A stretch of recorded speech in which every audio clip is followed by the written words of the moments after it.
Let's start with the most basic thing कि diabetes को हम मेडिकल भाषा में किस तरह समझते हैं।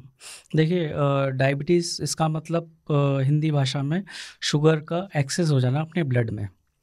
इसके लिए हमें कुछ पैरामीटर्स हैं साइंटिफिकली, जैसे कि आपका फास्टिंग का ब्लड शुगर लेवल यदि 100 से ऊपर जा रहा है, खाने के 2 घंटे बाद का आपका 180 से ऊपर जा रहा है, तो हम लेबल कर देते हैं कि पेशेंट डायबिटिक है। यदि लेवल उससे भी ज़्यादा आता है तो ये हमारे ऑर्गन्स को डैमेज करना शुरू कर देता है, जिसमें मोस्ट कॉमन ऑर्गन डैमेज है किडनी, आई और अपनी नर्व्स। किडनी की वजह से हमें किडनी फेलियर हो जाते हैं, बाद में किडनी ट्रांसप्लांट की ज़रूरत पड़ती है, लेटेस्ट स्टेज में डायलिसिस करानी पड़ती है, पेशेंट बहुत परेशान रहता है। ऐसे आई में भी ये एक डिजीज़ करता है जिसका नाम है डायबिटिक रेटिनोपैथी।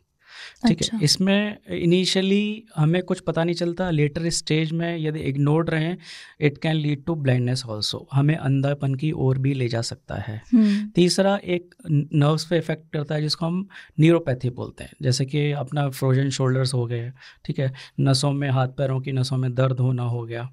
फ्रोजन शोल्डर में क्या होता है, अपना हाथ उठना बंद हो जाता है, और जैसे कि डायबिटीज़ की एक्सेस की वजह से हमें वुंड हीलिंग डिले हो सकती है। जैसे कि हमें कोई चोट लग गया तो हमारा जख्म बहुत समय ले लेता है उसको भरने में, जिसके हमें हाथ पैरों में सेप्सिस, पस पड़ना भी हो सकता है। ये न्यूरॉन्स वाला और जो किडनी वाला हमने डिस्कस किया, ये तो अपने आप में एक अलग पॉडकास्ट का टॉपिक है ही। अगर हम आँखों की विशेषकर बात करें तो मैं ये जानना चाहती हूँ थोड़ा विस्तार से कि आँखों पर आपके ब्लड शुगर लेवल्स का किस तरह इम्पैक्ट पड़ता है। आँखों के डायबिटीज़ को असर को हम बोलते हैं डायबिटिक रेटिनोपैथी। रेटिनोपैथी मीन्स अपने जो आँख का पर्दा होता है, हमारी आँख का सबसे पीछे वाला भाग होता है पर्दा, जिसको हम रेटिना बोलते हैं। जो हमारी लाइट रेज आ रही होती हैं वो हमारी कॉर्निया के थ्रू पास थ्रू होते हुए लेंस पे फोकस करके रेटिना पे जाके एक इमेज फॉर्म करती हैं। ये इमेज हमारे ब्रेन को एक ऑप्टिक नर्व ले जाती है और एक सिग्नल सेंड करती है। तो रेटिना जो पर्दा है, इमेज बन रही है, यदि ये 100% ठीक है तो हमारी परफेक्टली इमेज बनेगी, हमारा विजन हमेशा अच्छा रहेगा। पर इस पर्दे में बहुत सारी ब्लड वेसल्स होती हैं इसको न्यूट्रिशन प्रोवाइड करने के लिए।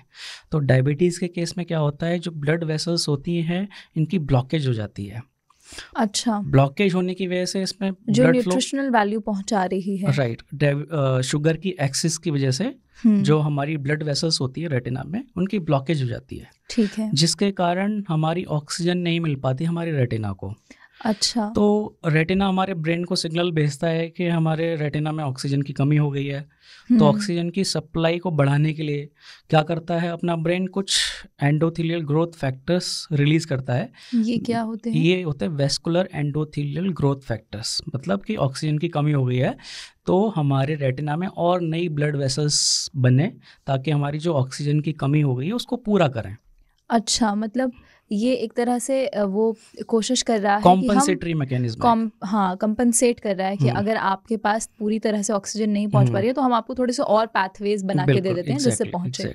बट इसकी प्रॉब्लम क्या है, जो नए पाथवेज, जैसे आपने बोला पाथवेज, न्यू वेसल्स जो बनती हैं वो उतनी स्ट्रॉन्ग नहीं होती हैं, बहुत वीक होती हैं, बहुत फ्रेजाइल होती हैं और वो बर्स्ट हो सकती हैं। प्लस ये भी तो हो सकता है कि जो शुगर लेवल्स रेटिना की एग्जिस्टिंग वेसल्स को ब्लॉक किए हुए हैं, वही शुगर लेवल्स जो नई बन रही हैं उनको भी ब्लॉक कर दें।